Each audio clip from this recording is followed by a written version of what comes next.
Euh, donc, les romanciers français du 19e siècle, Balzac, Zola et, dans une moindre mesure, Eugène Sue, Alexandre Dumas. En effet, le thème et l'argumentaire du séminaire cette année euh, euh, invite, hein, donc raconter, construire des mondes, invite à confronter les versions les plus récentes de la tendance à construire des mondes de fiction, hein, dans les genres de l'imaginaire en particulier, à ces autres avatars, le 19e siècle jouant un rôle important de contrepoint ou peut-être parfois de contre-modèle de cette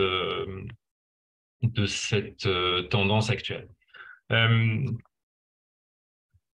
Au-delà d'ailleurs de ces seuls auteurs du 19e siècle français, on pourrait sans doute prolonger les réflexions que je vais esquisser ici à des œuvres littéraires du 20e siècle, Faulkner, Giono, etc.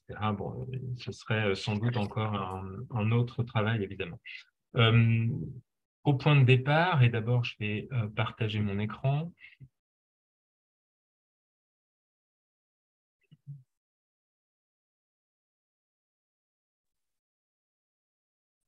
Est-ce que, euh,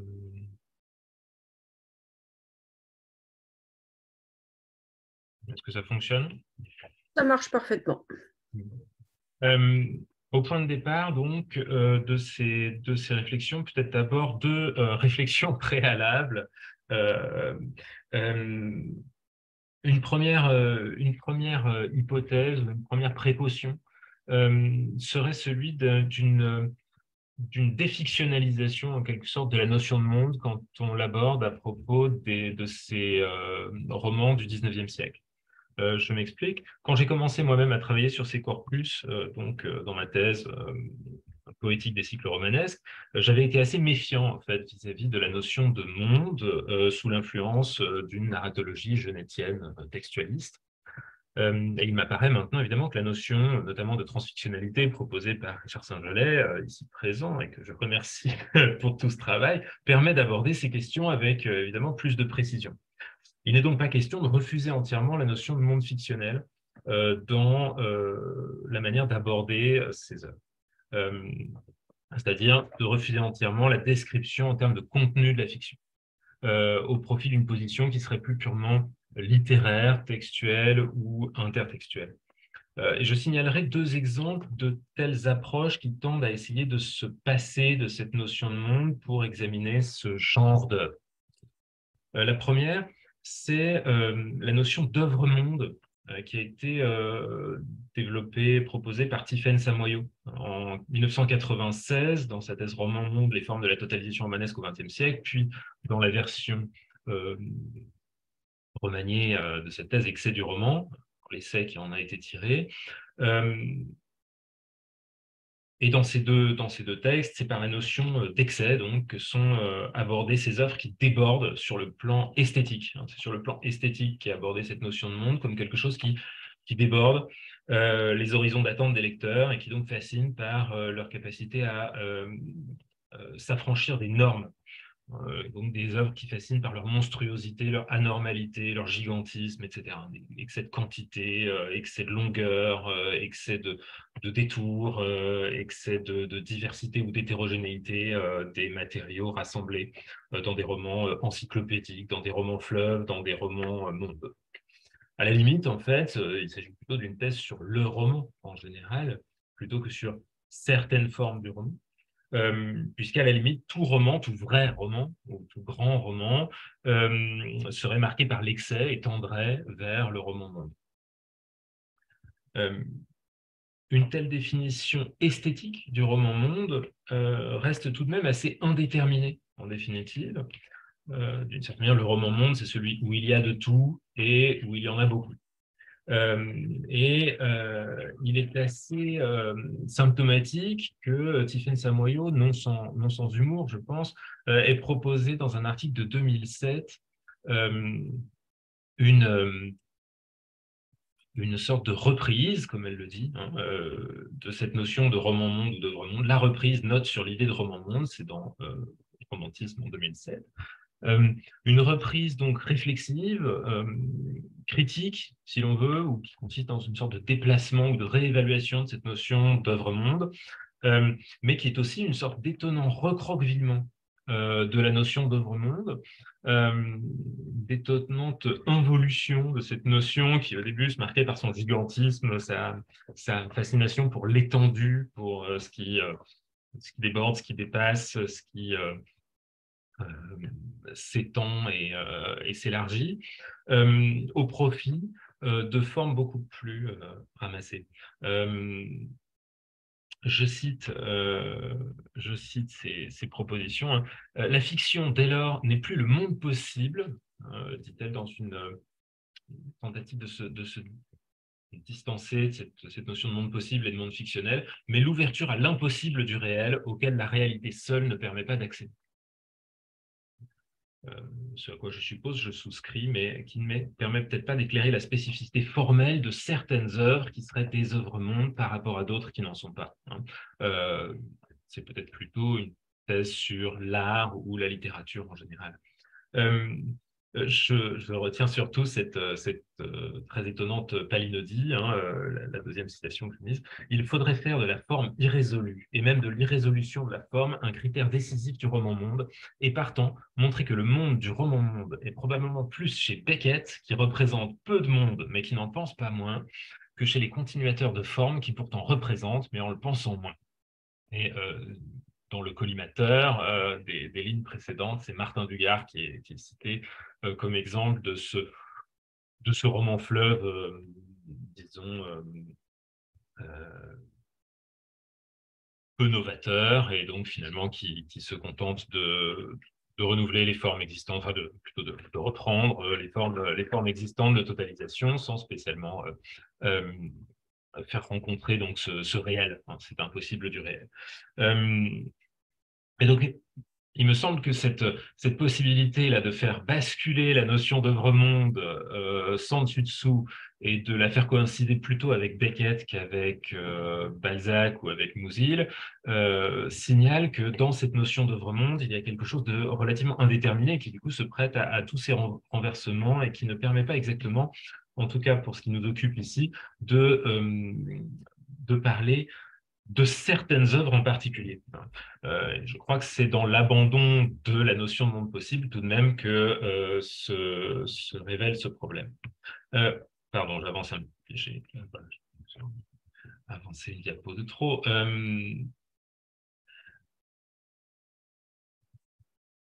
L'autre exemple que je prendrai est beaucoup plus déterminé, justement, c'est l'ouvrage récent de Dominique Massonneau, enfin récent, non, pas si récent que ça, qui reprend la notion d'œuvre-monde dans Faire vrai, Balzac et l'invention de l'œuvre-monde en 2014.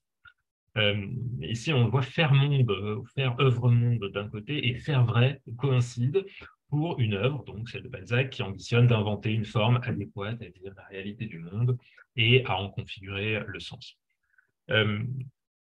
L'ouvrage consiste à placer la comédie humaine dans son contexte interdiscursif, donc celui de la Restauration, la monarchie de Juillet, et à la relier au modèle de totalisation qui était disponible alors. C'est-à-dire le discours de l'histoire, le roman historique, la littérature panoramique, étudiée par Benyamin, les sciences naturelles ou les mémoires. Et l'œuvre de Balzac s'apparenterait donc fondamentalement à ces discours non fictionnels, hein, les discours de l'histoire, des mémoires, de l'histoire naturelle, de la littérature panoramique, des physiologies. Donc, tous ces modèles évidemment transposés dans la fiction, mais une fiction qui ne veut pas se dire telle, hein. On sait que Balzac n'utilise pas pour désigner ses romans le mot de roman.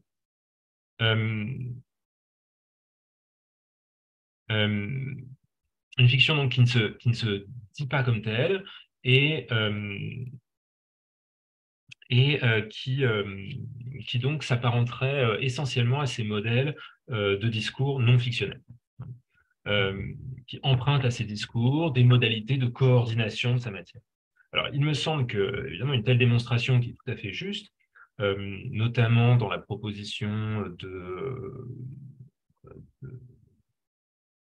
dans le détail de la proposition qui consiste à associer la comédie humaine au modèle contemporain de l'histoire naturelle ou ou à ce modèle des mémoires, il me semble qu'une telle démonstration occulte néanmoins la dimension quand même proprement fictionnelle, justement, de cette totalité pour le lecteur. Je veux parler notamment du retour des personnages entre les romans, qui apparaît tout de même dans cette perspective comme un procédé complètement adventice, alors qu'il est la raison principale pour laquelle nous, lecteurs et nous, critiques, nous percevons l'œuvre de Balzac comme un tout, comme un monde ou comme une œuvre-monde que nous cherchons à expliquer. Euh, alors, c'est vraiment un déplacement d'accent, disons, qui consiste à minimiser, disons, l'aspect fictionnel et narratif des textes de Balzac au profit donc d'un modèle non fictionnel.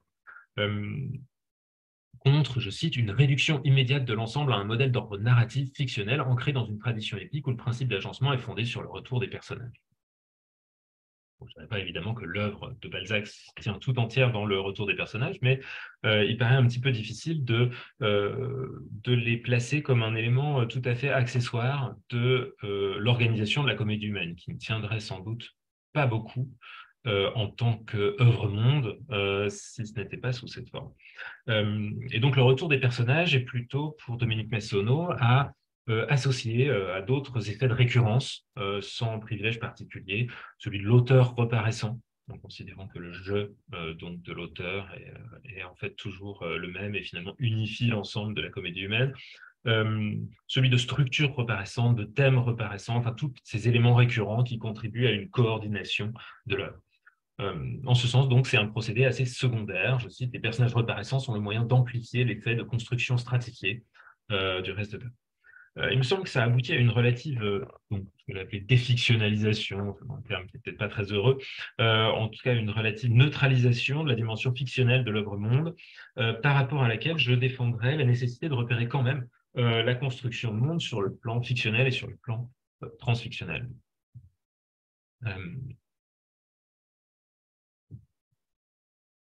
Deuxième point, c'est justement pour préciser un petit peu cette notion de monde, puisque je m'accorderai tout à fait avec Olivier Caïra qui, dans une des séances précédentes, réclamait,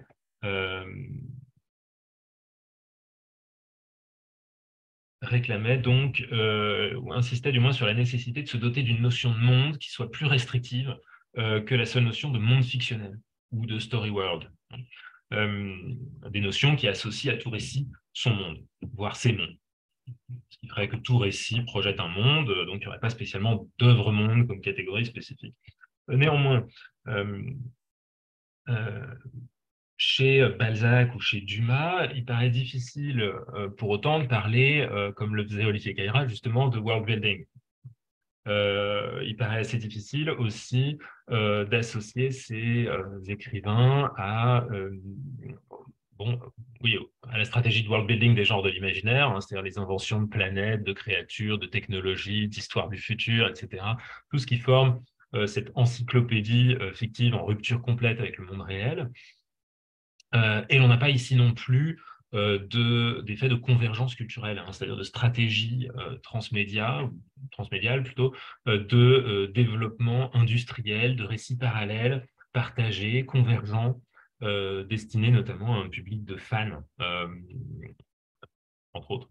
Même si on peut en observer sans doute les prémices, ou détecter les prémices dans ces romans feuilletons du 19e siècle, quand par exemple Balzac publie à la fois un roman feuilleton quotidien et dans un journal, et en même temps publie un livre en volume, ce qui donne d'une certaine manière une sorte d'effet englobant à la comédie humaine dans le paysage médiatique du moment.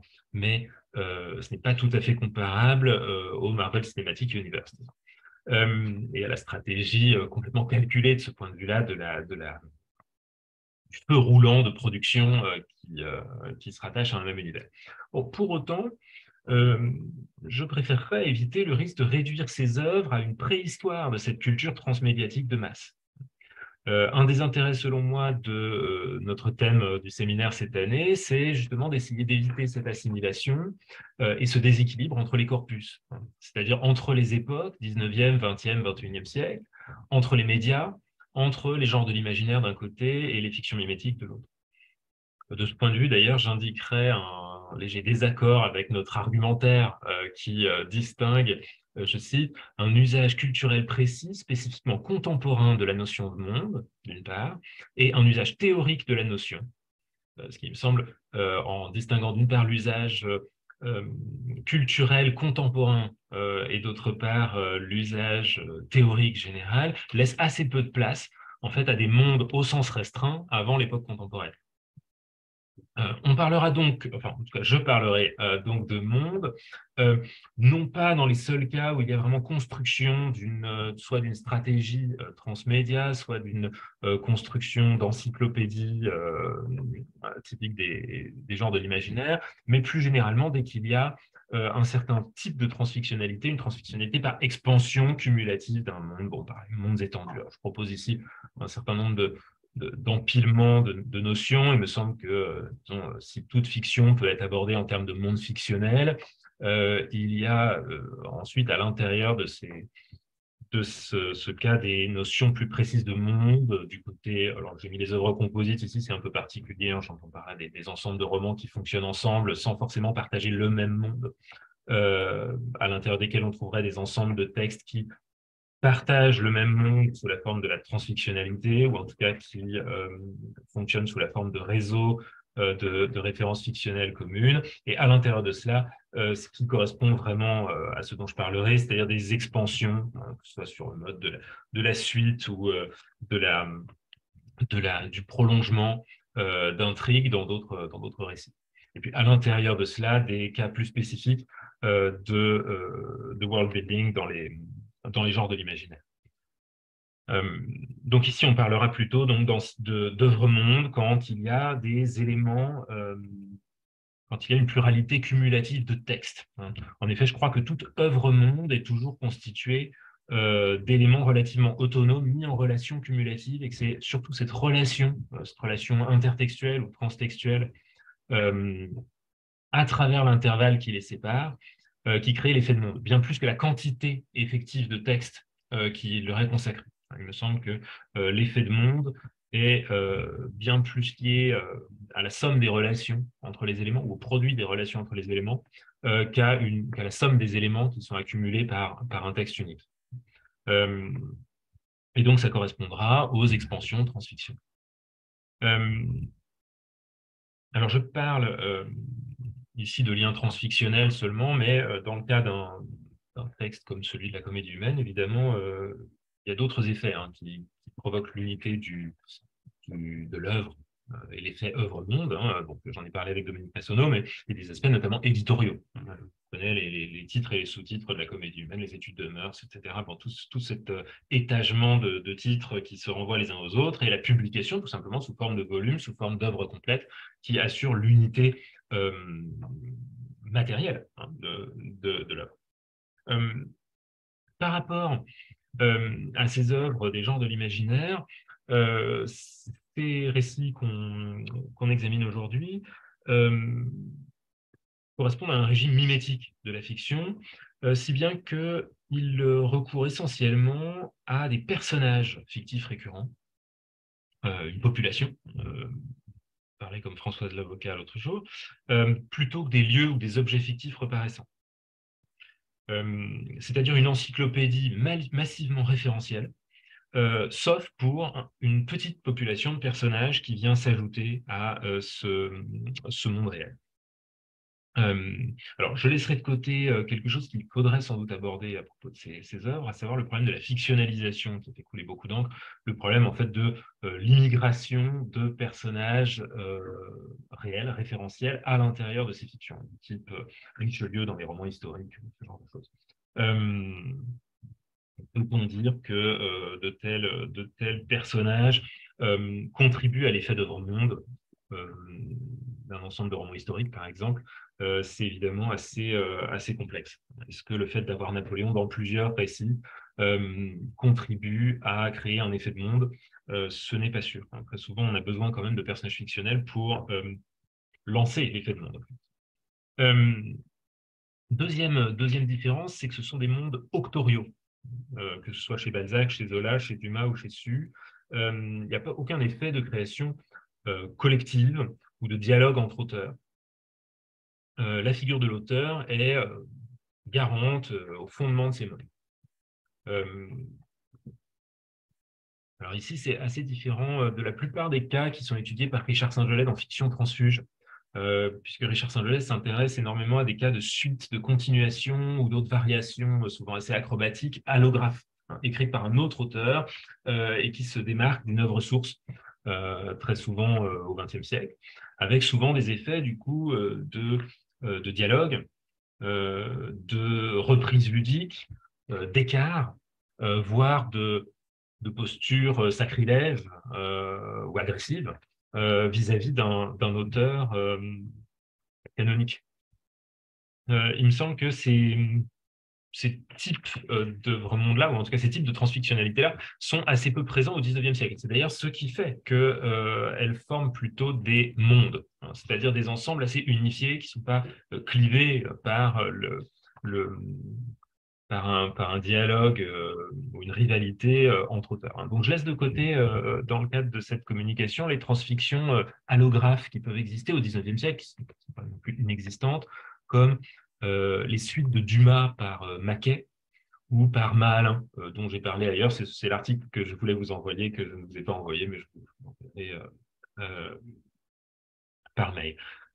Ou par exemple, comme ce roman de 1881, La fille de Nana, sous-titré Réponse au roman naturaliste de Zola, hein, qui reprend le personnage de Nana en lui donnant une autre mort, enfin, une autre vie d'abord, puis une autre mort, et surtout une fille qui vient évidemment la, la rédimer et prouver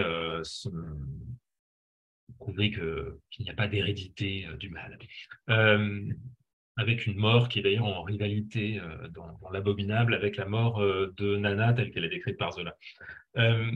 Alors, à propos de cette figure de l'auteur, je me permets ici un pas de côté, un petit détour par quelque chose qui n'a pas grand-chose à voir avec les romans du 19e siècle, à savoir une série télévisée de science-fiction que j'avais mise d'ailleurs en affiche de notre séminaire au début de cette année, la série Westworld, qui est effectivement un peu lointaine par rapport à Balzac issu. Série, bien sûr, que je n'analyse pas pour elle-même, mais que je propose à votre attention comme une fable sur la notion de monde fictif. Bon, comme vous le savez peut-être, la série raconte l'histoire d'un parc d'attractions à thème western, peuplé de robots humanoïdes chargés d'incarner les emplois de western, hein, cow-boys, prostituées, bandits, etc. Et de permettre aux visiteurs de vivre réellement des aventures dans ce monde factice, hein, d'être immergés dans un monde fictionnel. Donc on voit évidemment en quoi c'est une sorte de rêverie sur ce qu'est l'immersion dans une fiction. Évidemment, la conscience des robots s'avère progressivement équivalente à la conscience humaine, ce qui pose une série de problèmes moraux, mais ce n'est pas ce qui m'occupe ici. On peut considérer la série, en tout cas au début, comme une réflexion sur notre relation au monde fictionnel. Et je trouve assez intéressant qu'elle mette en scène pas moins de 3 figures d'auteurs. J'en signalerai que 2 ici. Alors, il y en a un qui est le bien nommé Lee Sizemore, hein, qui est du côté de la taille des choses, c'est celui qui s'occupe des récits. Et puis de l'autre côté, Ford, que j'ai mis en bas, hein, ici, qui est cette sorte de personnage un peu de démiurge à demi diabolique, assez inquiétant, qui est le concepteur du parc, hein. Et ces 2 figures d'auteurs correspondent à 2 manières de voir le monde. D'un côté, le bien nommé Sizemore, donc, conçoit le monde en surface, comme une étendue maximale d'intrigues romanesques offrant aux consommateurs des satisfactions narcissiques dans l'exploration indéfinie de cette circulation dans le monde. Je cite donc, nous vendons notre marchandise, c'est l'immersion complète dans une centaine de récits interconnectés. Et évidemment, ces récits interconnectés sont absolument atroces, hein, horreur, enfin atroces dans leur facilité, hein, horreur, sexualité, violence, etc.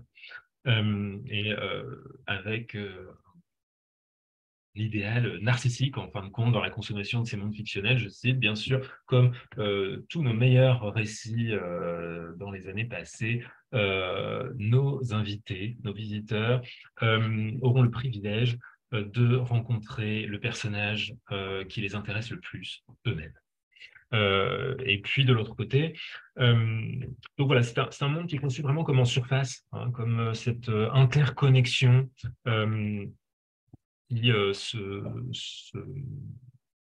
se prolonge à l'infini sans enjeu réel. Et puis de l'autre côté, il y a ce personnage de Ford qui en réalité est assez ambigu, puisque pour lui, le monde fictionnel qu'il construit, ce parc, est en fait un labyrinthe qui conduit vers, mais aussi qui dissimule un secret, littéralement enfoui en profondeur. Donc c'est le contraire de cet étalement en surface, un secret qui, en définitive, ne concerne pas les visiteurs du parc, mais les personnages eux-mêmes, hein, c'est le robot.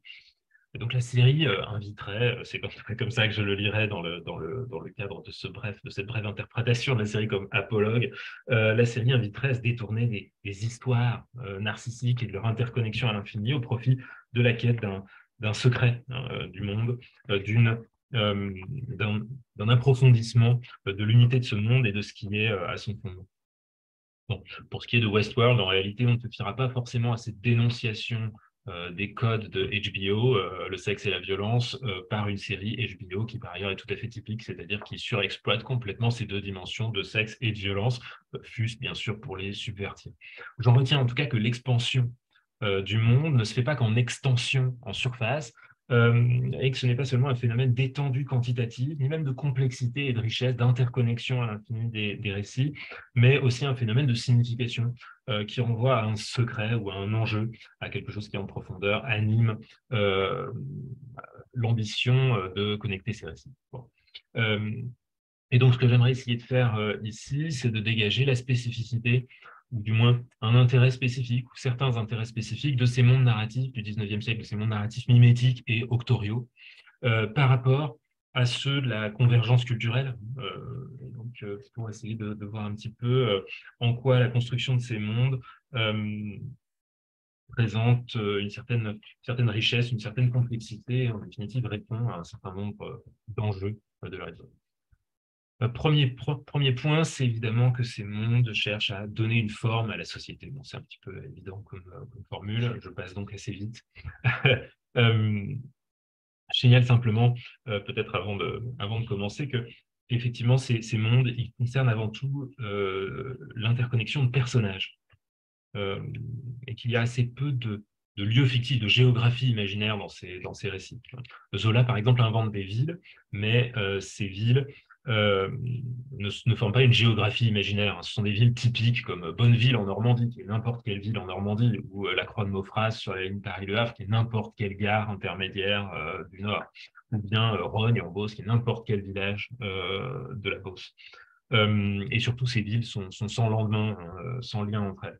Il y a une ville quand même fictive, récurrente, qui fait un effet de monde chez Zola, d'une certaine manière, c'est Plassans, hein, qui est au début et à la fin du cycle, qui est inspiré d'Aix-en-Provence, mais qui construit vraiment un lieu récurrent. Et là, on peut avoir quelque chose comme une géographie imaginaire qui se met en place, quelque chose comme un monde imaginaire. Encore que chez Zola, justement, et c'est sans doute assez significatif, assez révélateur du mode d'organisation de ces œuvres-mondes du 19e siècle, encore que, disais-je, Plassans, enfin les lieux de Plassans qui sont évoqués dans chacun de ces romans, à chaque fois, sont détruits à la fin du récit. Le salon jaune, dans lequel se passe une grande partie de la fortune des Rougon au tout début du cycle, disparaît, hein, et au profit d'une nouvelle maison pour les Rougons, qui revient donc dans la conquête de Plassans, avec le salon vert cette fois-ci, et plus le salon jaune, mais à nouveau, ça disparaîtra à la fin du roman, puisque le lieu essentiel dans le deuxième roman, la conquête de Plassans, deuxième roman qui se passe à Plassans, c'est la maison des Mouret qui est détruite dans un incendie. Donc, une manière de remettre à zéro ce monde fictionnel pour éviter, au fond, de construire cette géographie imaginaire. Euh, donc, avec une certaine méfiance, ou en tout cas un manque d'intérêt dans la capacité de ces lieux fictifs à créer un monde. sans doute parce qu'effectivement, le but n'est pas là, et que le but est d'articuler plutôt des personnages les uns avec les autres. Bon, il y aurait un autre exemple intriguant qui n'est pas un personnage fictif, qui fait le lien entre des récits. C'est chez Balzac des produits. Il y a des objets, des produits, plus exactement des marques qui reviennent. L'huile céphalique de César Birotteau qu'on retrouve dans certains récits. Mais là encore, c'est finalement moins l'image d'un produit ou d'une marque qui se diffuse dans l'espace social qu'une référence sans cesse aux inventeurs de ce produit. Birotteau, Pinot, Finot, etc. Donc, c'est Gaudissart. C'est voilà, c'est donc essentiellement par les personnages qu'est assurée l'unité de ces œuvres. Mais leur reprise d'un texte à l'autre ne veut pas du tout dire que la construction de ces mondes a pour fin l'approfondissement du personnage. Au contraire, c'est plutôt l'inverse. Ce n'est pas le monde qui sert à présenter le personnage, mais c'est le personnage qui sert à constituer le monde. Je parle d'ailleurs de monde depuis tout à l'heure, mais dans ces œuvres, le monde fictionnel, ça c'est une constante assez nette.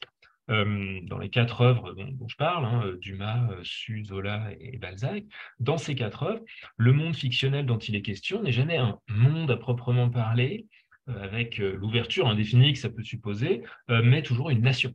C'est toujours une histoire nationale, avec chez Balzac un peu plus d'ouverture vers l'étranger, mais remarquablement difficile. On sait que les romans qui devaient se passer à l'étranger, Balzac ne les a finalement pas écrits. De ce point de vue-là, c'est assez intéressant de confronter ces œuvres-là à celles de Verne, qui se lance dans les voyages extraordinaires, mais les voyages extraordinaires, précisément, se passent certes sur l'ensemble de la planète, mais ne forment pas cet effet de monde unifié, de monde commun. Sauf exception avec bien sûr l'île mystérieuse. Donc la construction d'un monde exige en quelque sorte un certain degré d'organicité de la population qui le relie dans le lien entre personnages, et ces auteurs la trouvent dans la nation. Ou plutôt, la construction d'un monde est la réponse à une interrogation concernant l'unité et la cohérence de cette société nationale.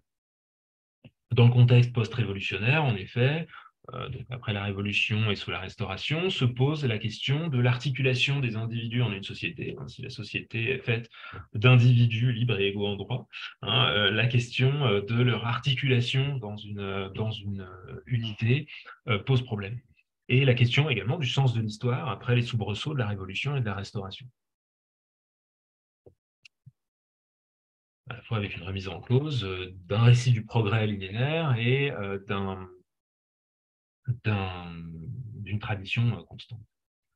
De ce point de vue-là, donc les innovations, les propositions, les formes inventées par les différents auteurs correspondent vraiment à des réponses trouvées à cet émiettement de la société, dans la société post-révolutionnaire. Je cite donc chez Balzac la manière dont ça se produit, et tout le monde connaît ici évidemment la manière dont se fait le retour des personnages chez Balzac. Je n'ai pas précisé ça, comme tout le monde le sait, chez Balzac, les personnages principaux d'un livre peuvent devenir les personnages secondaires d'un autre. Il n'y a pas de suite de séquence avec un personnage central qui reste au premier plan. Là encore, sauf exception, je pense à Lucien de Rubempré, mais même là, ce serait un peu plus compliqué. Il y a un décentrement permanent de la perspective, une sorte de latéralité complète des personnages reparaissants, puisque chaque personnage est présent potentiellement en même temps dans d'autres intrigues parallèles à celle qui est racontée dans une sorte de synchronie approximative d'ensemble. Même s'il y a en fait une chronologie assez précise, mais l'effet global est celui d'une synchronie sur une tranche de temps, elle-même d'ailleurs un peu mouvante. Quoi qu'il en soit, tout personnage principal est amené à devenir personnage secondaire, et inversement, au moins potentiellement. Bien que ça fait une sorte de prolifération d'individus dans un désordre assez complet. Je cite Balzac à ce sujet, dans la préface d'une fille d'Ève, où il défend son système, son procédé. Il n'y a rien qui soit d'un seul bloc dans ce monde, tout y est mosaïque. Vous ne pouvez raconter chronologiquement que l'histoire du temps passé, système inapplicable à un présent qui marche. L'auteur a devant lui pour modèle le 19e siècle, modèle extrêmement remuant et difficile à faire tenir en place. Aussi, l'éditeur de ce livre disait-il assez spirituellement que plus tard, on ferait aux études de mœurs une table de matière biographique où l'on aiderait le lecteur à se retrouver dans cet immense labyrinthe au moyen d'articles ainsi conçus, puis suit évidemment la fameuse notice biographique sur Rastignac. Modèle de notice biographique qui serait extraite des différents textes dans lesquels apparaît Rastignac, avec sans doute ici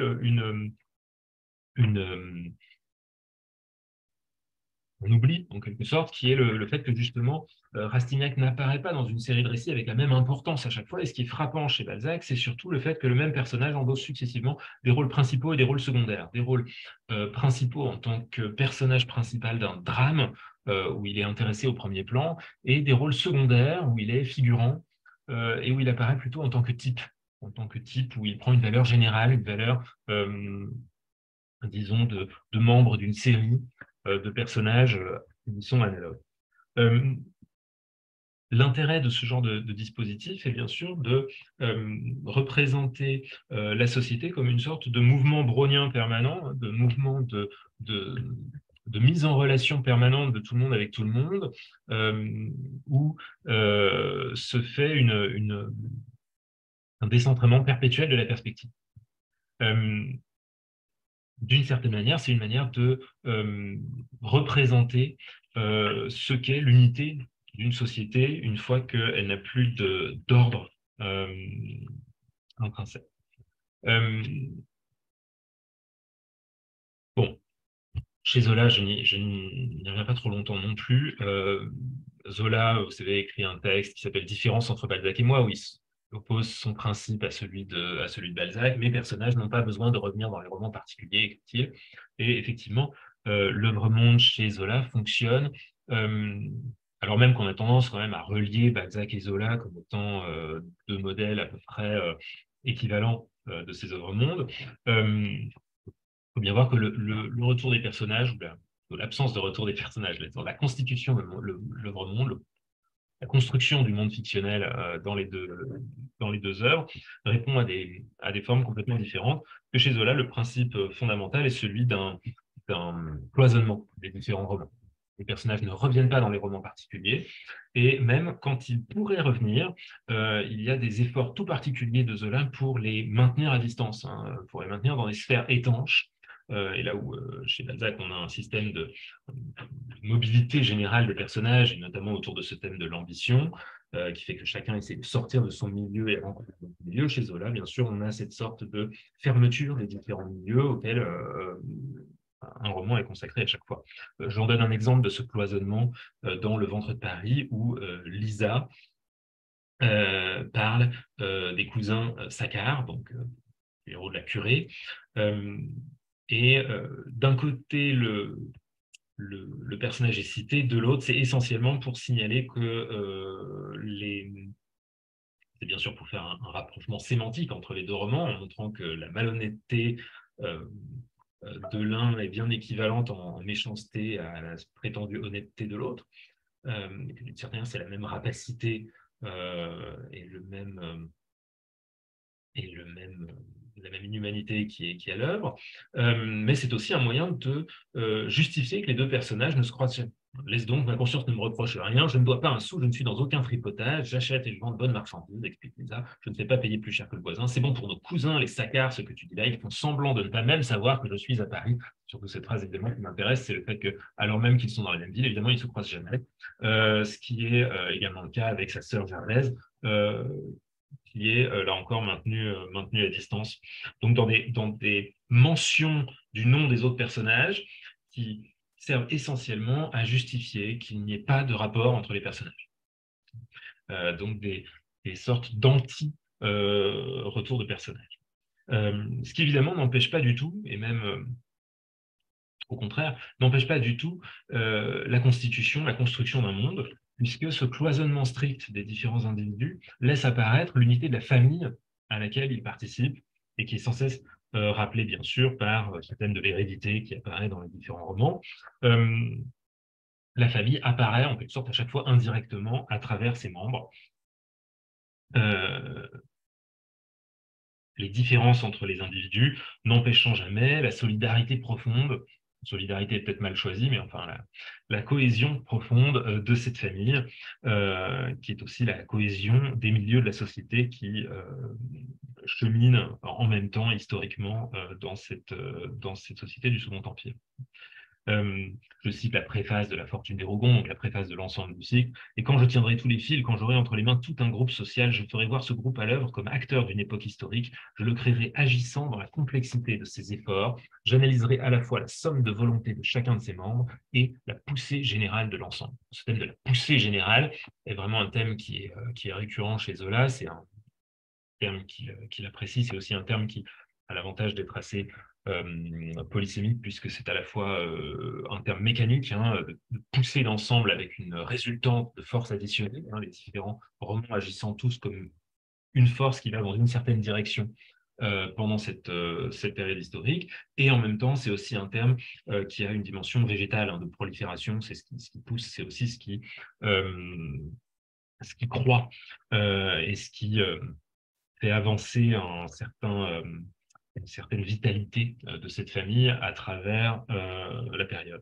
Bon, le cycle romanesque permet de montrer donc sous une autre forme que l'histoire d'un personnage l'existence d'une entité collective qui serait irreprésentable autrement, puisque la société et sa dynamique historique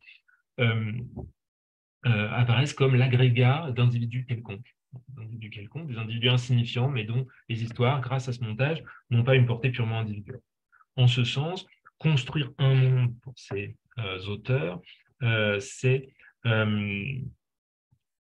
donner une forme, un sens, une manière d'expérimenter cette unité collective qu'est le monde réel. C'est une manière de configurer le monde réel en lui donnant une chair, en fait. J'ajouterai à ces deux exemples classiques celui d'Eugène Sue, non pour les mystères de Paris, mais pour les mystères du peuple. C'est un grand ensemble de romans historiques qui réalisent un rêve inspiré par Walter Scott. Les Waverley Novels, qui sont une série de romans historiques écossais, ont suggéré l'idée d'une série de romans équivalente sur l'histoire de France. Et c'est un projet qui va revenir chez plusieurs auteurs, chez Balzac, qui envisage une histoire de France pittoresque, chez Dumas, qui envisage aussi dans Gaulle et France. Bon, chacun envisageant à chaque fois de créer une sorte d'histoire de France où chaque règne donnerait lieu à un roman historique. Et Sue est le premier qui parvient à réaliser l'intégralité d'un tel projet avec la systématicité qui était envisagée, au moins sur le papier, par des gens comme Dumas ou Balzac. Donc dans Les mystères du peuple ou Histoire d'une famille de prolétaires à travers les âges. Et je me permets d'en indiquer le sujet parce que le sujet est quand même moins connu que Balzac et Zola. Il s'agit de l'histoire, ou plutôt des histoires de la famille Le Brenne, qui est issue de Joël, le chef, c'est-à-dire en gaulois le Brenne, de la tribu de Carnac, puisque ça commence au moment de la conquête de la Gaule par les Romains. Et Eugène Sue raconte leurs aventures, correspondent en fait aux aventures du peuple opprimé par la royauté, par la noblesse, par l'Église, par la bourgeoisie, depuis 58 avant Jésus-Christ, conquête de la Gaule par les Romains, jusqu'à 1848, qui est le moment où, à cause des tensions politiques du moment, puis 1851, à cause des tensions politiques du moment, cette question de l'affrontement des deux races se pose avec force. Au cours des âges, en effet, les Le Brenne croisent régulièrement des ennemis héréditaires, la famille Franck, des Meroweg de Plouernel, qui sont donc un type des Francs comme les Le Brenne sont un type des Gaulois, puisque le cycle s'inscrit dans le sillage de la thèse d'Augustin Thierry sur la lutte des races entre Gaulois et Francs, c'est-à-dire entre races conquises et races conquérantes.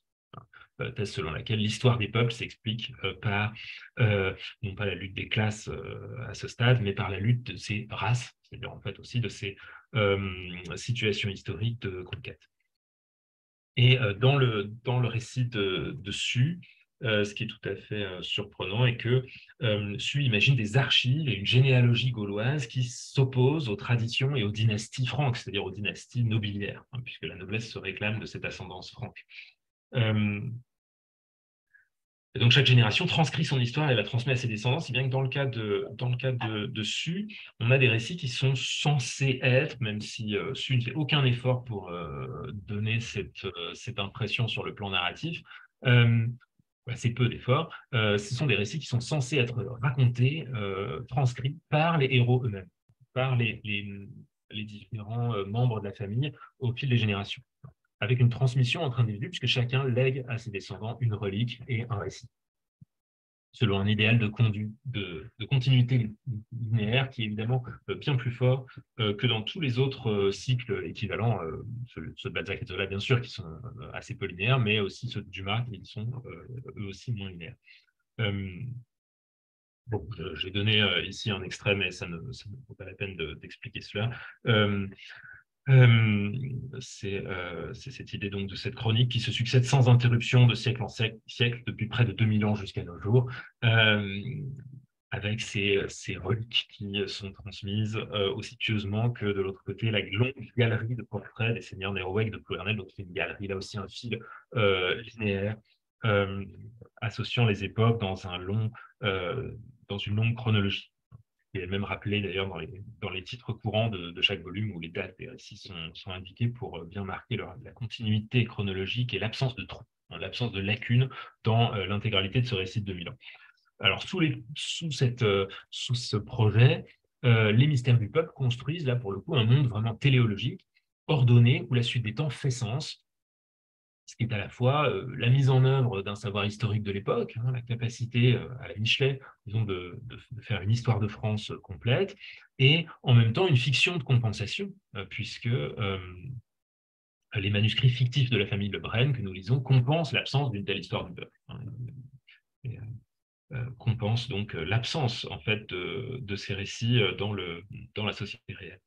On obtient là vraiment un grand récit de l'émancipation au sens que Lyotard donnait à ce terme, où par le biais de rappels, d'annonces, chaque révolte se réclame des précédentes insurrections, prépare les suivantes, je cite l'épigraphe qui revient au début de chaque volume. Il n'est pas une réforme religieuse, politique ou sociale que nos pères n'aient été forcés de conquérir de siècle en siècle au prix de leur sang par l'insurrection.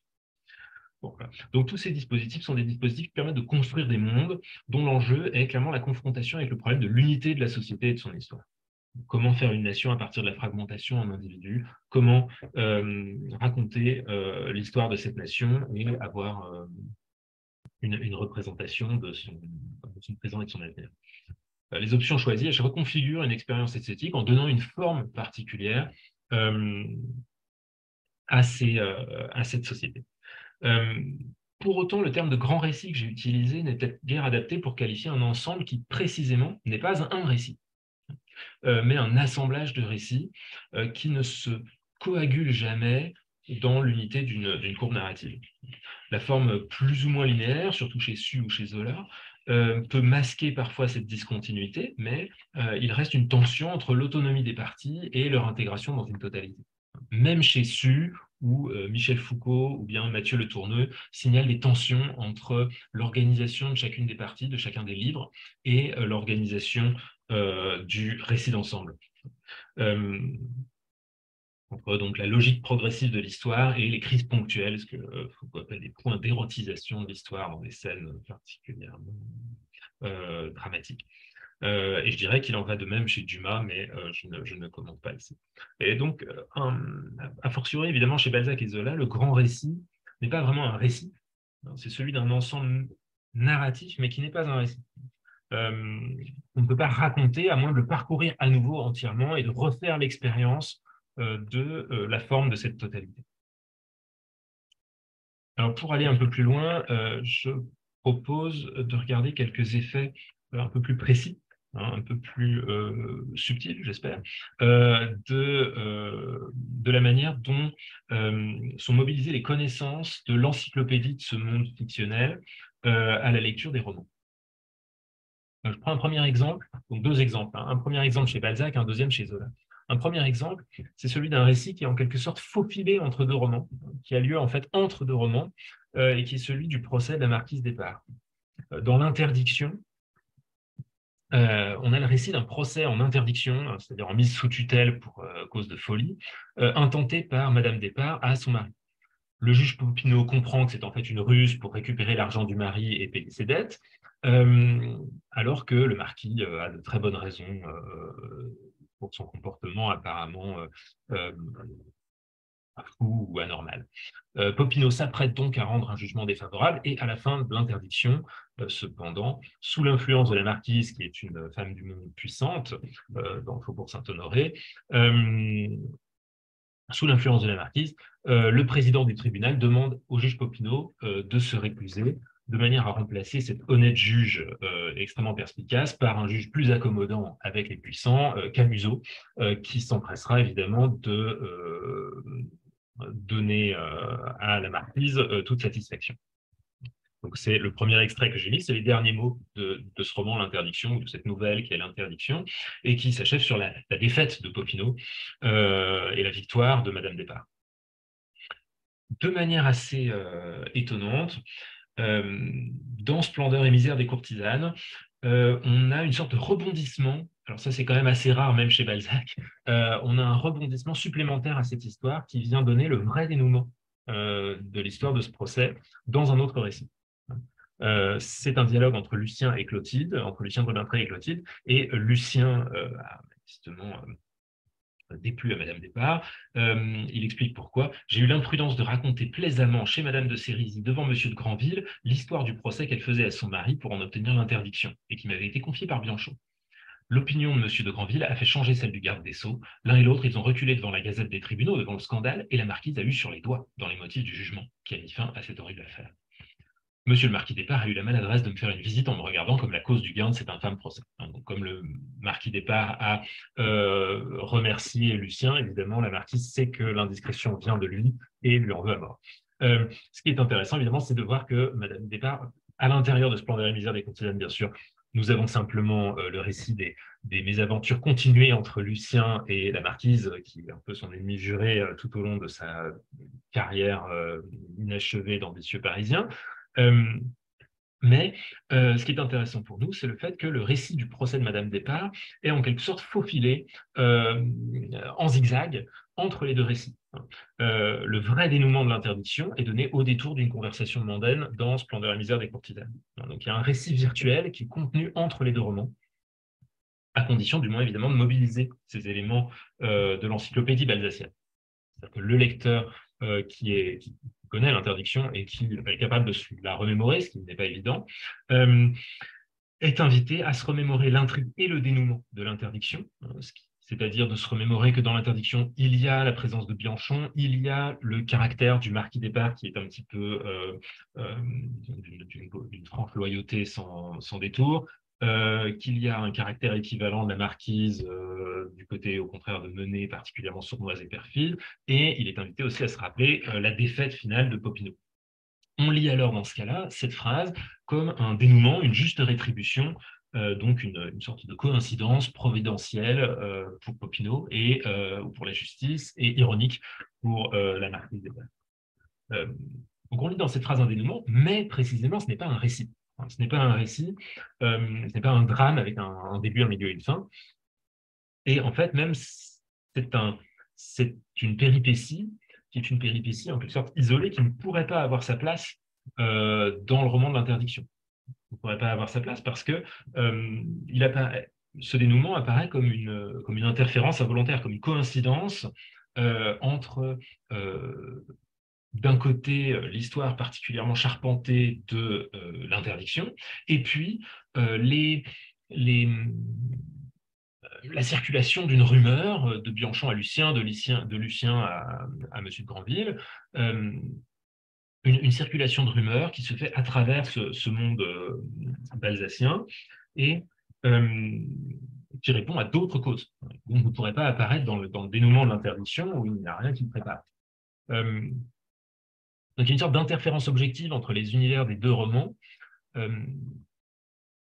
qui fait que le lecteur perçoit pendant un bref instant une sorte de cohésion objective de la société qu'aucun des personnages ne peut saisir depuis son histoire personnelle, depuis la logique de son histoire personnelle. Il y a quelque chose qui dépasse la sphère de l'individu et qui fait voir le bouillonnement des hasards de la société.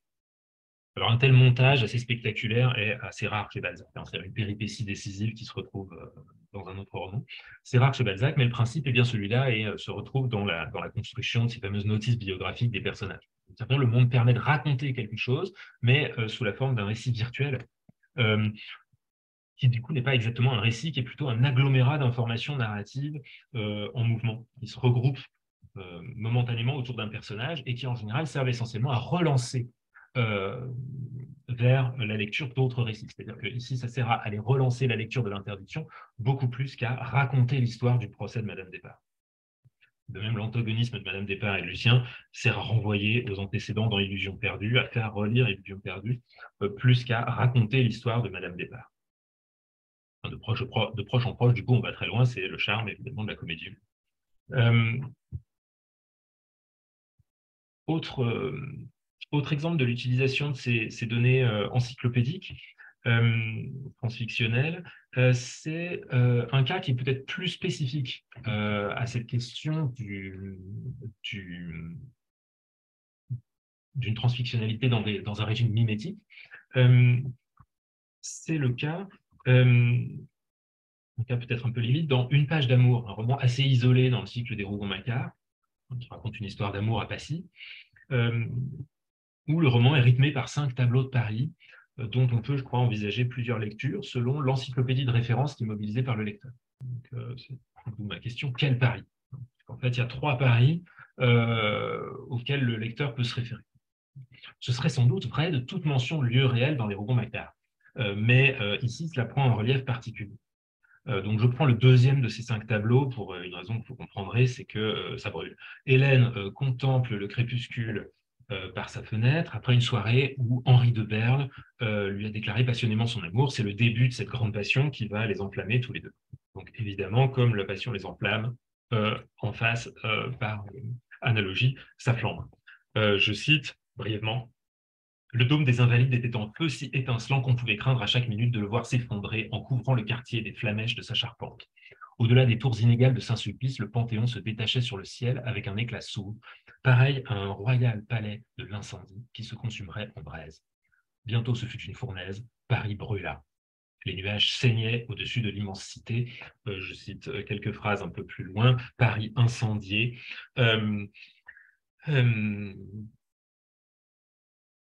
Dans les vitres assombries, les paillettes enflammées se mouraient comme si les maisons fussent tombées en braise. Tout d'un coup, il y eut une reprise formidable de l'incendie. Paris jeta une dernière flambée qui éclaira jusqu'au faubourg perdu. Je m'arrête là. Selon la version de Paris que le lecteur mobilise, il me semble que 3 lectures se croisent ou se superposent. D'une part, il y a évidemment un Paris interne, un Paris qui est celui donc d'une encyclopédie narrative qui est propre à Une page d'amour. C'est le Paris construit dans ce roman par la succession picturale ou musicale, comme on voudra, de ces 5 tableaux qui sont autant de morceaux de bravoure descriptifs extrêmement longs, dont je n'ai donné qu'une toute petite partie, qui occupe en fait à chaque fois un chapitre entier. Si on se réfère à cette encyclopédie-là, la lecture qui est induite est une lecture symbolique et psychologique. C'est celle que je faisais un peu narquoisement tout à l'heure et un peu superficiellement en signalant que Hélène brûle de passion pour Henri, ou qu'en tout cas elle voit dans ce paysage peut-être la passion d'Henri elle-même ou ses propres désirs inconscients. La fin du roman, par exemple, présentera un paysage hivernal au moment d'un retour à la glaciation des sentiments, à l'impassibilité première du personnage. D'autre part, évidemment, l'autre pari qu'on mobilise, c'est les connaissances sur le Paris réel. C'est l'encyclopédie du monde réel. Et d'ailleurs, il vaut mieux connaître les monuments parisiens pour apprécier la description du panorama. En quoi on a des effets de lumière un petit peu désordonnés qui permettent pas tout à fait de percevoir les silhouettes et les tentatives de varier le tableau que Zola multiplie. Donc les connaissances sur le Paris réel sont fortement mobilisées, et c'est une lecture à ce moment-là qui est une lecture référentielle, voire sociocritique, si dans ces images d'incendie récurrentes, et c'est pour ça que j'ai choisi celui-là plutôt que les 4 autres, on perçoit un souvenir de la commune, qui commençait hante très souvent les écrivains dans les années 1870. Et donc c'est un Paris historique et politique peut-être, et pas seulement visuel qui serait présent. Mais le lecteur peut aussi mobiliser les données transfictionnelles en provenance donc des autres récits du cycle, la série, comme on dira. En provenance, par exemple, de L'Assommoir, qui est le roman juste avant, hein, le roman précédent dans l'ordre de publication, même si l'Assommoir n'a en réalité aucun lien explicite avec ce roman. Mais il me semble que si on lit les romans dans l'ordre, comme une œuvre, on ne peut s'empêcher de voir dans ces contemplations de Paris la contemplation d'un paysage de Paris où décidément les faubourgs sont extrêmement loin, hein, où la goutte d'or de Gervaise Macquart est à la fois constamment visible dans ces grands panoramas totalisants et en même temps largement marginalisé. Et donc ici, c'est plus un inconscient pulsionnel, mais c'est un inconscient social qui apparaît. Ce qui apparaît, c'est le fait que là où Hélène voit une sorte de paysage pictural et plat, en quelque sorte, plein d'effets de lumière et peut-être d'effets de sens, nous, lecteurs de l'Assommoir, nous voyons le Paris où s'agitent les silhouettes de Gervaise et de Coupeau dans le roman précédent. D'autant plus que le roman Une page d'amour se donne comme une page d'amour intercalée entre deux romans qui, eux, ne sont pas des romans d'amour, L'Assommoir et Nana, hein, entre l'ouvrière détruite par la misère et Nana, sa fille prostituée qui venge son milieu d'origine. Donc, la méconnaissance de Paris qu'a Hélène Mouret, cette méconnaissance véhicule un autre message sur la séparation entre les classes sociales, ou du moins sur l'impossibilité pour un des individus de cette famille de prendre conscience, de prendre la mesure de ce monde qui l'entoure, et notamment du brouillement des vies de sa propre famille. Cela correspond d'ailleurs à l'expérience de Zola dans sa jeunesse, hein, puisque quand il présente ses tableaux d'une page d'amour, il les présente comme étant une rêverie qu'il a lui-même fait, seul dans la grande ville, dans sa jeunesse misérable. Dans la misère de ma jeunesse, j'ai habité des greniers de faubourg où l'on découvrait Paris entier, ce grand Paris immobile et indifférent. C'est l'expérience, cette solitude entre l'individu et la foule de la grande ville. On sait que c'est un grand thème du 19e siècle, évidemment, qui le retranscrit ici. Et donc, dans ce dernier cas, il me semble que le monde se donne comme l'expérience de quelque chose qui dépasse l'individu et qu'il ne peut pas connaître. Quelque chose qui est de l'ordre de cette existence collective qui ne nous est donnée dans aucun des récits, mais qui nous est donnée par l'impossibilité même qu'a chaque récit de voir les autres. Dernier point que je voulais aborder comme une piste pour décrire ces mondes mimétiques, c'est le fait d'envisager l'expansion non pas simplement comme un complément, comme une orientation vers la complétude, mais aussi comme une série de déplacements de sens. Bon, ici, je renvoie à ce qu'a dit Richard Saint-Gelais dans Fiction transfuge sur ces effets de déplacement de sens qui sont produits par les suites. Il me semble qu'elles existent aussi, ces conséquences-là, dans ces mondes octoriaux, alors même qu'il y a une voie octoriale, ou en tout cas une origine octoriale qui est censée garantir l'unité de ce monde fictionnel. En réalité, les expansions sont également des réinterprétations et des réévaluations des romans précédents. Alors, un exemple que je donne rapidement et sur lequel je ne m'attarderai pas, vraiment pas cette fois-ci, c'est celui des mystères du peuple, où il y a un effet très frappant, où Rodolphe de Gerolstein, le personnage principal des mystères de Paris, apparaît finalement dans les mystères du peuple, mais non plus comme un aristocrate faisant la charité par héroïsme personnel, mais comme le descendant, ce qu'on ne savait pas, d'une des branches de la famille Le Brun, de cette famille de Gaulois. C'est un faux aristocrate en quelque sorte, ou en tout cas c'est un aristocrate qui vient de cette branche gauloise, ce qui explique en quelque sorte son parcours, son engagement, bref, ce qui permet de réunifier idéologiquement les mystères du peuple avec les mystères de Paris, hein, et de minimiser la distance idéologique qu'il y avait. En fait, c'est assez fréquent, ces réinterprétations a posteriori de personnages par les auteurs. Bon, on a évidemment l'exemple du capitaine Nemo chez Verne, on aurait l'exemple de Maxime de Trailles chez Balzac, sur lequel rétrospectivement est projeté le fait qu'on apprend qu'il a fait partie des fameux 13 de l'histoire des 13, alors que ce n'était pas dit dans l'histoire des 13. Bon, il y a régulièrement comme ça des ajouts de continuité rétroactive, comme diraient les spécialistes de comics. Et donc, la cohérence d'ensemble n'exclut pas du tout l'instabilité, y compris l'instabilité idéologique en fait des récits. Je ne vais pas plus loin sur ces mystères du peuple, et je donne un exemple dans Le Cousin Ponce, car le temps presse. Je donne un exemple dans Le Cousin Ponce, où on a un effet tout à fait saisissant, où un avocat fraisier essaye d'expliquer à Madame Cibot, la concierge qui essaye de capter l'héritage de Ponce. Donc l'avocat fraisier explique les dangers qu'il y a à s'exposer à des poursuites judiciaires. La présidente, Madame Camusot, est vindicative à passer 10 ans pour vous entortiller dans un piège où vous péririez. Donc c'est donc le risque qu'il y a à essayer de capter un héritage qui sinon va revenir au Camusot. Il ne faudrait pas se faire un ennemi de Madame Camusot. Elle fait agir son mari comme un enfant, fait aller sa toupie, c'est toujours le même Camusot que celui qu'on a vu dans l'interdiction. Elle a dans sa vie causé le suicide à la conciergerie d'un charmant garçon. Elle a rendu blanc comme neige un comte qui se trouvait sous une accusation de faux. Elle a failli faire interdire l'un des plus grands seigneurs de la cour de Charles X. Alors, ces trois allusions qui sont assez je ne dirais pas obscurs, mais enfin qui sont clairement des clins d'œil aux lecteurs habitués de la comédie humaine, puisqu'il s'agit d'une sorte de devinette qui est donnée dans un chapitre, avant que le chapitre suivant révèle les noms derrière ces trois cas, qui correspondent à trois récits de la comédie humaine.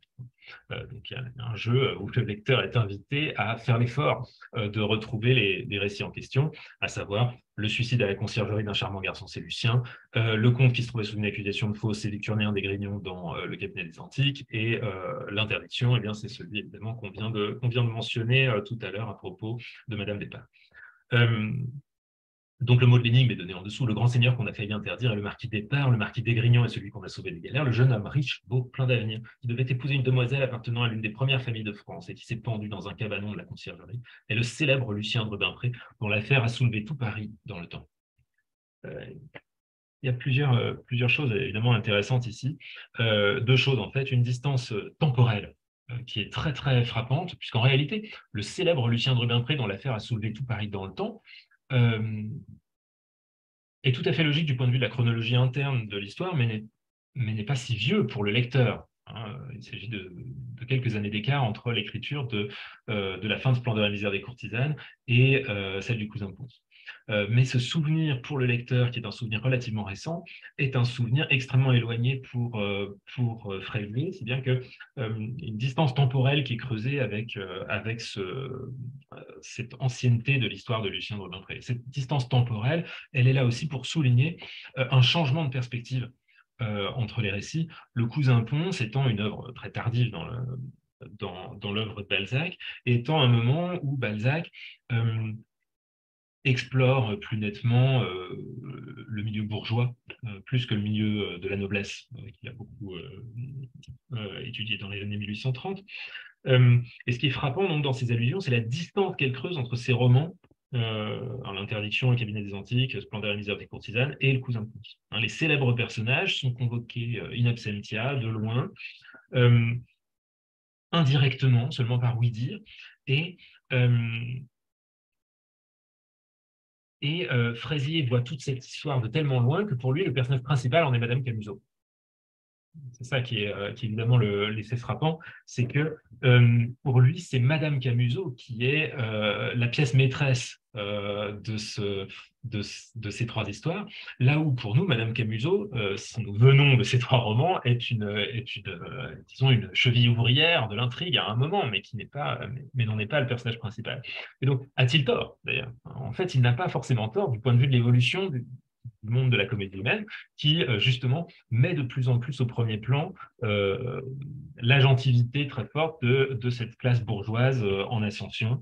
C'est bien que les destinées émouvantes de ces personnages nobles et bon, de ces personnages nobles qui étaient Monsieur Despard, Lucien, Victurnien, Granville, etc., sont recentrés sur cette bourgeoise ambitieuse, Madame Camusot, cette personnage d'intrigante particulièrement romanesque et qui semblait initialement jouer un rôle très secondaire. Donc il y a un effet de distance sociale par rapport à l'univers social qui était celui des trois premiers romans, enfin, des trois romans qui sont cités ici. Donc un effet de reprise, certes, d'expansion dans la plus parfaite cohérence, mais en même temps, euh, un effet d'accentuation qui transforme radicalement la signification de ces intrigues, alors même que le lecteur est invité à relire mentalement, voire matériellement, ces trois récits pour voir au juste quel avait été le rôle de Madame Camusot dedans, parce que ce n'est pas forcément, évidemment, immédiatement présent à son esprit. Autre exemple de ce déplacement obtenu par une expansion, c'est dans le Docteur Pascal, donc à la toute fin des Rougon-Macquart. C'est vraiment un exemple même de redondance transfictionnelle, puisque Zola, qui admet avoir relu l'ensemble de son cycle avant d'écrire le Docteur Pascal, consacre un chapitre entier à présenter à nouveau l'ensemble de l'histoire de la famille. Donc en fait, à présenter une sorte de version miniaturisée des 19 romans qui ont précédé.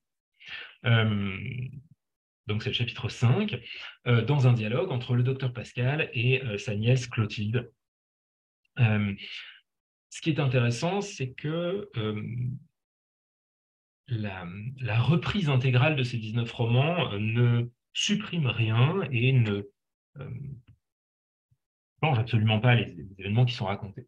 On peut même dire aussi que, alors que c'est Pascal qui raconte tout cela, soit dans un dialogue avec Clotilde, soit dans une sorte de grande tirade au discours indirect libre, alors que c'est Pascal qui raconte tout cela, l'intérêt n'est pas du tout dans le déplacement du point de vue vers celui du personnage. C'est-à-dire que l'intérêt de cette reprise transfictionnelle n'est pas le fait que le point de vue de Pascal serait un point de vue limité ou un point de vue qui, disons, entrerait ironiquement en relation avec le point de vue du narrateur ou ce genre de choses. L'intérêt n'est pas du tout l'idée que le point de vue du personnage serait un point de vue disons, à mettre polyphoniquement en relation avec le point de vue d'autres personnages.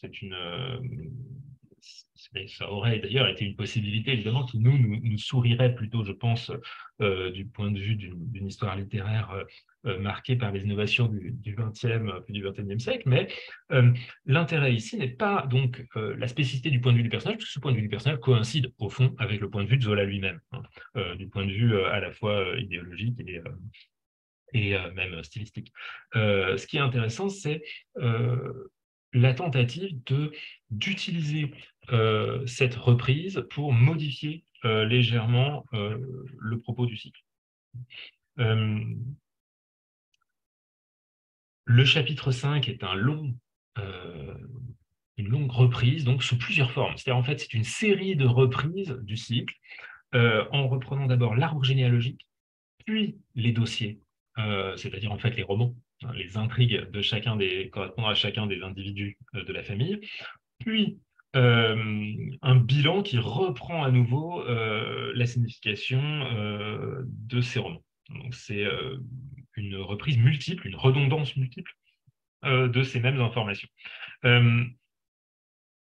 L'arbre généalogique, qui est au début du chapitre, consiste d'abord à rappeler des principes qu'on connaît comme lecteur de Zola et plus encore comme spécialiste de Zola quand on en connaît les documents préparatoires, à savoir les fameux principes de l'hérédité tels qu'il les connaît en tout cas au début de l'écriture du cycle, donc avec l'hérédité par soudure, par mélange, etc. Bon, enfin, toute cette science de l'hérédité qui est encore balbutiante à cette époque et qui est comme une sorte de terrain vierge particulièrement excitant à poétiser pour cela.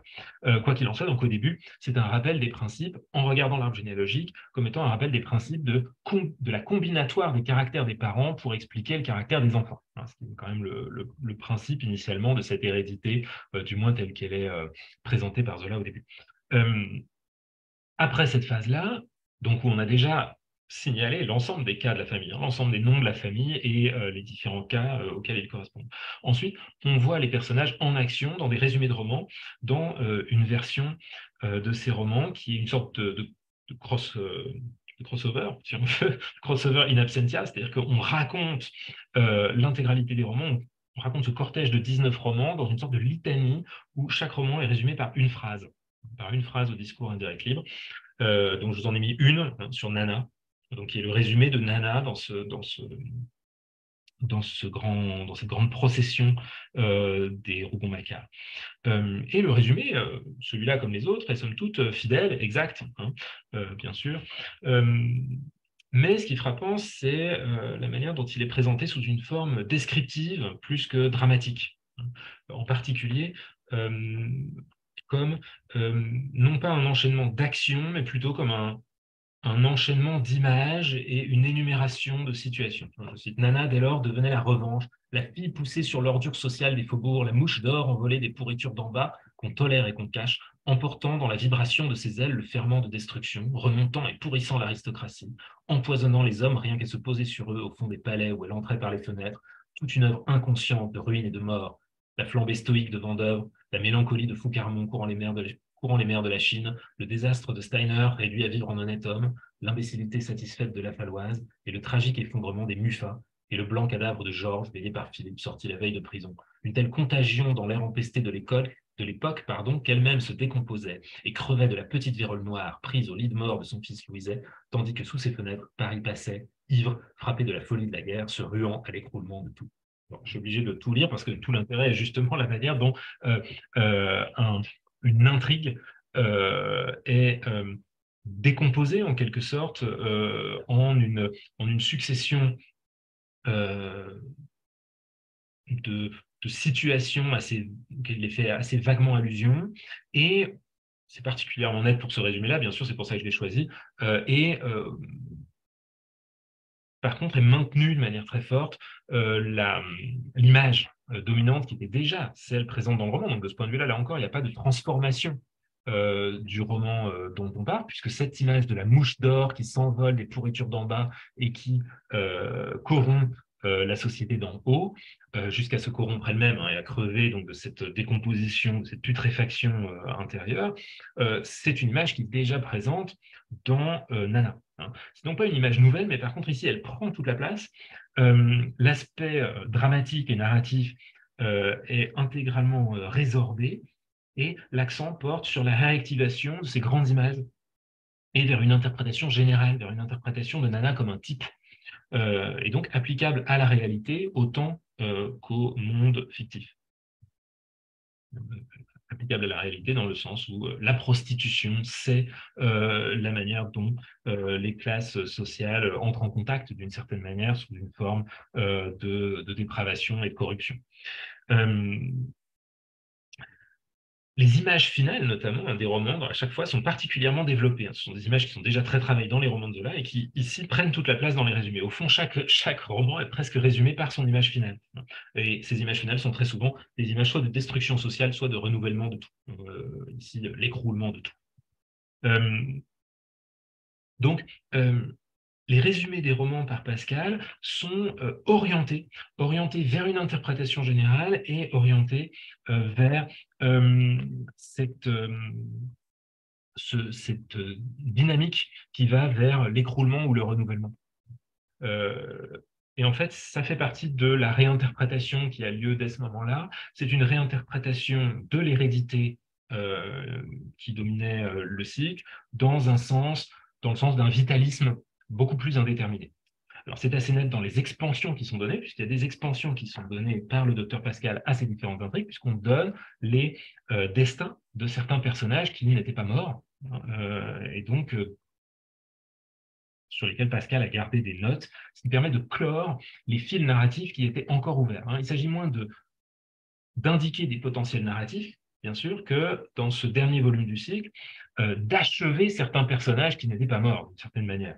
Donc, par exemple, Eugène Rougon, qui était tout à fait en forme à la fin de son excellence Eugène Rougon, et même en train d'arriver au pouvoir, est désormais témoin, défenseur impassible d'un régime mourant. Donc il est encore là, mais neutralisé et signalé comme étant désormais une sorte de résidu d'un monde disparu. Maxime menacé par la maladie, Victor, qui est un des fils de Saccard, qui d'une certaine manière pourrait être un personnage, lui, à son tour, qui suscite une certaine rêverie. C'est un enfant particulièrement, bon, c'est un bâtard. Il est lâché à l'inconnu de l'échafaud. Une formule qui permet de dire à la fois que c'est inconnu, puisqu'on n'a pas raconté son histoire, mais en même temps que c'est tout à fait connu et déterminé, puisqu'il est destiné à l'échafaud, et donc ce n'est pas de là que va venir la continuation, le prolongement ou l'ouverture du cycle vers un avenir. Il en va de même pour la plupart des autres personnages qui sont en quelque sorte ramenés à quelque chose qui les enferme dans leur destin et qui permet de clore leur destinée. Les survivants, donc je le cite, il les a nommés, il les a classés, il sait ce dont ils sont capables, sachant ce dont ils étaient capables, et il est surtout plein d'une curiosité vive, Pascal, pour au sujet des enfants en bas âge encore. Ce sont les enfants, dans leur indétermination même, qui l'intéressent. Ce qui est intéressant, c'est qu'évidemment, on a donc un déplacement de l'hérédité déterministe qui servait à faire une combinatoire de personnages au moins théoriquement déterminés par leur héritage. On a un passage de ce déterminisme héréditaire à quelque chose qui correspond beaucoup plus à la manière dont est écrit le cycle, évidemment, qui est une indétermination profonde du pouvoir de la vie. C'est-à-dire que la vie, qui s'exprime dans ses enfants encore en bas âge, peut devenir n'importe quoi. Donc, ces expansions sont racontées par Pascal avec une tension vers la recherche d'une résolution possible, d'une attente quasi messianique, d'où viendra la branche saine de la famille, d'où viendra la rédemption de la famille des Rougon. Et le bilan qui est fait à la fin du chapitre, qui est un long bilan, là encore, qui rebrasse toutes ces idées, tranche clairement dans le sens de l'indétermination héréditaire, je cite, le tronc explique les branches qui expliquent les feuilles, explique Pascal, ça c'est vraiment la formule déterministe, mais il donne l'exemple le plus frappant avec les enfants de Gervaise. La névrose passe et Nana se vend, Étienne se révolte, Jacques tue, Claude a du génie. Alors, voilà une phrase qui permet de mettre ensemble quatre destinées qui n'ont absolument rien à voir en se contentant de les juxtaposer en quelque sorte. Donc, en fait, ce tronc n'explique guère les branches, qui n'explique guère les feuilles. Une névrose qui passe et puis n'importe quoi peut se passer. Bon, cela donc correspond au passage d'une conception de l'hérédité à une autre. On passe d'une combinatoire de cas déterminés à une philosophie vitaliste de l'indétermination, avec cette fois-ci non plus l'hérédité comme un savoir, mais la vie comme valeur. Et donc le retour à l'arbre généalogique, cette fois-ci, se fera sous le signe de la poussée, mais cette fois-ci de l'arbre qui pousse, qui fait partie de la grande forêt de la vie. Bon, je passe évidemment ces images, mais elles sont évidemment importantes pour voir la manière dont ce monde est perçu comme étant avant tout dominé cette fois-ci par la vie et non plus par cette idée de combinatoire héréditaire. Ce qui me frappe en définitive là-dedans, et c'est là-dessus que je conclurai, c'est que ce discours sur le monde fictionnel qui est porté par les personnages, ou par les récits du moins des personnages, est aussi un discours dans le monde fictionnel, du fait même de cette uniformité, de cette homogénéité des différents récits qui sont tous directement endossés, assumés par le narrateur. C'est un discours qui est dans le monde et qui creuse à l'intérieur de ce monde une distance intérieure. Et sans remettre en cause l'unité ontologique de ce monde, comme lorsqu'il y a plusieurs auteurs qui ont des légitimités différentes à prolonger une fiction, comme lorsqu'il y a donc des sortes de versions polyphoniques de même histoire, le monde se commente lui-même et se distancie de lui-même, se crée une distance intérieure à l'intérieur de lui-même. distance sociale, temporelle ou idéologique. Alors, pour conclure, je dirais que je n'ai sans doute pas dégagé de spécificité de cette transfictionnalité en régime mimétique, malgré mes annonces, en tout cas pas sur un plan purement théorique, mais j'espère avoir dégagé quelques pistes pour des études spécifiques sur cette transfictionnalité octoriale, chez un seul auteur, et ou réaliste. Sur ce point, il faudrait sans doute étudier les personnages, les lieux réels, tels qu'ils sont fictionnalisés. J'insisterai pour finir sur la fonction de ces formes, si diverses qu'elles soient. Il s'agit de trouver à chaque fois une forme adéquate pour appréhender une société qui est perçue comme une entité collective que la forme récit ne suffit pas à embrasser et pour laquelle il faut trouver d'autres formes. Il s'agit, comme le dit Zola, de peindre le trouble du moment. D'où des configurations parfois complexes, ambiguës, parfois assez acrobatiques, qui cherchent à donner l'expérience par le récit de quelque chose qui n'est pas narratif. La distance entre les individus qui, par définition, leur échappe. Merci.